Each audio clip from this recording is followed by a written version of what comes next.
वसीम अकरम की सवानेह उम्री, एक senior cricketer ने जूते और कपड़े भी साफ करवाए। 8 अप्रैल सन 1986 को शारजा स्टेडियम में एशिया कप फाइनल था। आलमी चैंपियन इंडिया ने पहले बैटिंग करते हुए पाकिस्तान को 50 ओवर्स में 245 रन का हदफ दिया। इसमें श्रीकांत के 75, हमजा सुनील गवास्कर के 92 और दलीप वेंगसरकर के 50 रन की अहम अनगजा शामिल थीं। जब कप्तान इमरान खान आउट होकर पवेलियन लौटे तो पाकिस्तान को आखिरी 30 गेंदों पर 51 रन दरकार थे। दूसरे सिरे पर जावेद मियांदाद चट्टान की तरह खड़े थे और आखिरी ओवर से कबल अपनी सेंचुरी मुकम्मल कर ली थी। आखिरी 6 गेंदों पर 11 रन दरकार थे और वसीम अकरम और मियांदाद क्रीज पर मौजूद थे। जावेद ने वसीम की तरफ देखते हुए कहा, मुझे लंबे हैंडल वाला बीट चाहिए। पाकिस्तान के ड्रेसिंग रूम में ऐसा सिर्फ एक बीट था जो वसीम अकरम की कट में था। वो आखिरी ओवर याद कर के अब भी मेरे रोंगटे खड़े हो जाते हैं। जावेद को स्ट्राइक पर रखने की कोशिश में मैं रन आउट हो गया, लेकिन जावेद ने चेतन शर्मा के आखिरी ओवर में पहले चूका और फिर आखिरी गेंद पर छक्का लगाकर पाकिस्तान को तारीखी जीत दिलाई। वो बीट मुझे वापस नहीं मिला। जावेद भाई ने इसको 10 गुना कीमत पर नीलाम कर दिया होगा और ये दरअसल भी है। ये बातें पाकिस्तान के साबिक कप्तान और मशहूर क्रिकेटर वसीम अकरम ने अपनी सवानेह उम्री सुल्तान की मेमोइर में लिखी। इस एशिया कप को हुए 36 साल हो चुके हैं, लेकिन वसीम अकरम के मुताबिक इस साल तक इंडिया को वनडे मैचों में पाकिस्तान पर 7 से 8 की बर्तरी हासिल थी, जो इस मैच के बाद पलट गई। इमरान खान के साथ वसीम अकरम और दीगर पाकिस्तानी खिलाड़ी पाकिस्तान टीम में सरपरस्ती हाल ही में जारी होने वाली इस खुदनोशत में वसीम अकरम ने कई बड़े दावे भी किए हैं और कुछ दिलचस्प बातों से पर्दा उठाया है। मिसाल के तौर पर अकरम के मुताबिक पाकिस्तान क्रिकेट में जगह बनाने के लिए हमेशा किसी ना किसी की सरपरस्ती बड़ा किरदार अदा करती है। इन्होंने अपनी सवानेह में खुलकर बताया कि मौजूदा टीम में बाबर आजम, अब्दुल्ला शफीका, इमाम अल हक, उस्मान कादिर और आजम खान जैसे खिलाड़ी किसी न किसी पुराने खिलाड़ी के बेटे, भतीजे या भाई हैं। काबिल ज़िक्र बात यह है कि सना 1984 में अपने बैनुल-अक़वामी करियर का आगाज करने वाले वसीम अकरम का शुमार अब तक के खतरनाक तरीन फास्ट बाउलर्स में होता है, जिनके बारे में सचिन तेंदुलकर ने कहा है कि वसीम एक ऐसे मास्टर थे जो अपनी गेंद से करतब दिखाते थे। बाएं हाथ से बॉलिंग करने वाले वसीम अकरम ने 104 टेस्ट और 356 वनडे खेले और 1992 में वर्ल्ड कप जीतने वाली पाकिस्तानी टीम में भी इनका कलीदी किरदार था। इन्होंने 25 टेस्ट में पाकिस्तान की कप्तानी भी की। आसाम राइफल्स वाई न्यूज़ के स्पोर्ट्स एडिटर और सीनियर सहाफ़ी शाहिद हाशमी ने वसीम के तवील करियर को कोर किया है। इन्होंने कराची से बताया कि वसीम अकरम मुझे कई सालों से कहते आ रहे थे कि इनकी ख्वाहिश है कि वो अपनी बातें दुनिया के सामने रखें।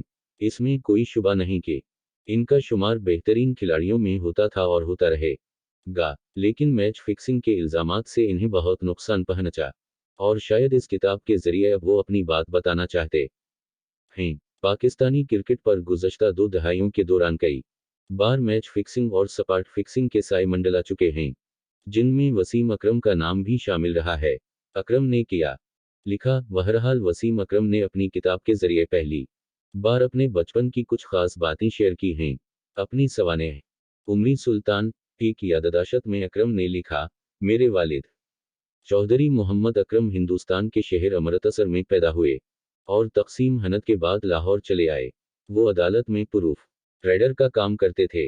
हर सुबह मेरे वालिद कोट और टाई में काम पर जाते थे और हर इतवार की शाम इनके पास स्कॉच विस्की का एक पैग होता था। ये इनका शौक था। मेरे 2 भाई और एक बहन थी, लेकिन जब मेरी माँ और बाप ने अलग रहने का फैसला किया तो खानदान टूट गया। मैं अपनी बहन और वालिदा के साथ लाहौर में ही अपने मामों के घर रहने आ गया। मेरे नाना लाहौर के मोची दरवाजे पर सब्जी का कारोबार करते थे और हम शहर के पुराने इलाके अहमदपुरा की गलियों में रहते थे। घर में पैसे कम होते थे और हम कई बार भूखे भी रहते थे। इन दिनों को याद करते हुए वसीम लिखते हैं, आज भी मैं प्लेट में पेश किए जाने वाले खाने को ज़ाया होते नहीं देख सकता। पाकिस्तान के जियो न्यूज़ और जंग न्यूज़ ग्रुप के सीनियर स्पोर्ट्स एडिटर और क्रिकेट नाक़िद अब्दुल माजिद भट्टी और वसीम अकरम एक दूसरे को इस वक्त से जानते हैं जब वसीम मुंतखब होने के बाद पहली बार कराची की क्रिकेट अकेडमी पहुंचे। इनका कहना था कि वसीम ने जो कुछ भी हासिल किया है वो अपनी मेहनत और सलाहियत के बलबूते पर हासिल किया है। इन्हें सबसे पहले जावेद मियांदाद ने देखा और फिर इमरान ने इन्हें बहुत से हुनर सिखाए। इन्हें अनगलीनड में तजर्बा दे वसीम हमेशा इन दिनों को सहन में रखकर ही आगे बढ़े हैं। अब्दुल कादिर ने मियांदाद को चाकू लेकर दौड़ा। वसीम अकरम ने अपनी सवाने उम्री में ये बात कई बार दोहराई है कि साबिक कप्तान और साबिक वजीर आजम इमरान खान ने इनके करियर को किस तरह बेहतर किया। सफर की दुहाई में पाकिस्तान में जनरल ज़िया अल हक की हुकूमत थी और सना 1987 में इन्होंने क्रिकेट फार पेस के नाम से एक पेशकदमी करते हुए पाकिस्तानी टीम को इंडिया में 5 टेस्ट मैच खेलने के लिए भेजा था। वसीम याद करते हुए कहते हैं, इमरान खान के जलवे पहली बार इंडिया में दिखे। पूरी टीम मुंबई के ताज होटल में ठहरी थी, लेकिन इमरान गोदरेज बिजनेस ग्रुप के मालिक और इनकी अहलिया परमेश्वर गोदरेज के मेहमान खुसूसी थे। वो खुद मुझे गोदरेज के पाली हिल में मौजूद आलीशान बंगले में ले गए जहां पूरा बॉलीवुड मौजूद था।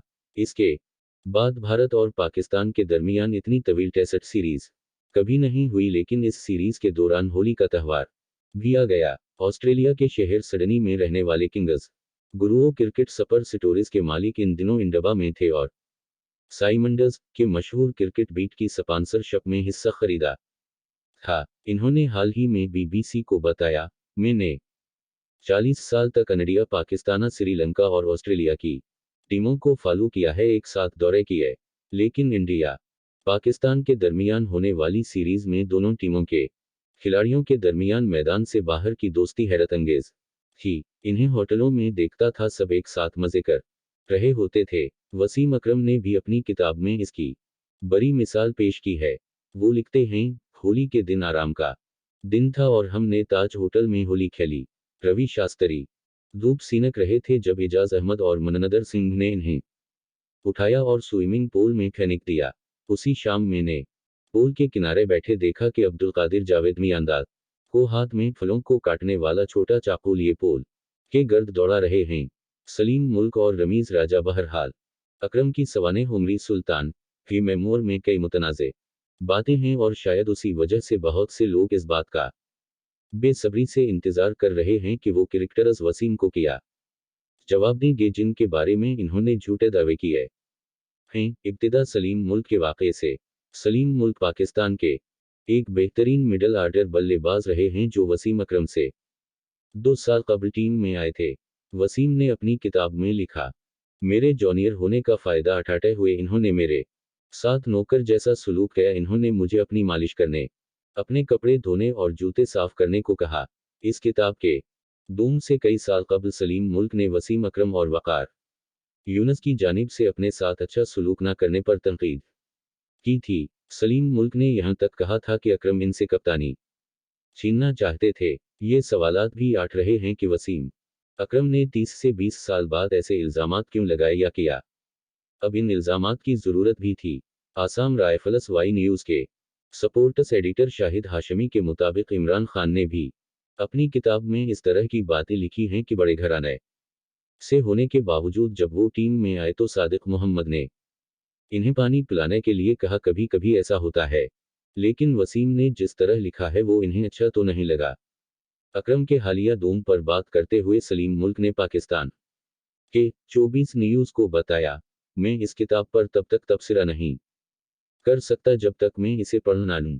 लेकिन हम जिस होटल में ठहरते थे वहां कपड़े धोने के लिए वॉशिंग मशीन हुआ करती थी। दी वीक मैगजीन की deputy bureau chief sports Nehru Bhatia ने भी वसीम अकरम के तकरीबन तमाम बड़े मैचों का अहाता किया है और इनका ख्याल है कि वसीम अकरम स्विंग बाउलिंग के बादशाह होने के साथ साथ एक कामयाब कप्तान और ऑल राउंडर भी रहे हैं। अब अगर वो अपनी बात दुनिया को बताना चाहते हैं तो ये बिल्कुल दरअसल है, इनके अंदर एक टस थी और इन्हें इस पर लिखने का हक है, क्यों नहीं। पाकिस्तान टीम में जगह मिलने से कबल वसीम अकरम को कराची के नेशनल स्टेडियम में शुरू होने वाले पाकिस्तान क्रिकेट बोर्ड कैंप में ट्रेनिंग का मौका मिला, जिसमें जावेद मियांदाद का बड़ा हाथ था। इसके बाद कराची के YMCA में रहते हुए 19 साला वसीम ने 600 रुपये माहाना पाकिस्तानी की तनख्वाह पर पाकू शाहीन नामी क्लब के लिए खेलना शुरू किया। चंद माह बाद BCCP पैटर्न्स 11 टीम में इनके इंतखाब की खबर वसीम को इनके वालिद ने लाहौर से एक फ़ोन कॉल पर दी। इन्होंने सिर्फ इतना कहा था कि वसीम तुम पिंडी जा रहे हो।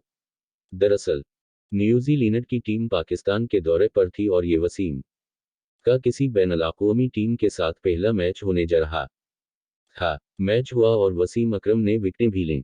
लेकिन इस टीम में अकरम के साथ पाकिस्तान क्रिकेट बोर्ड के मौजूदा सरबराह और साबिक क्रिकेटर रमीज़ राजा भी थे। वसीम अपनी किताब में लिखते हैं, रमीज़ को हमेशा स्लिप फील्डिंग मिलती थी क्योंकि इनके वालिद पुलिस कमिश्नर थे।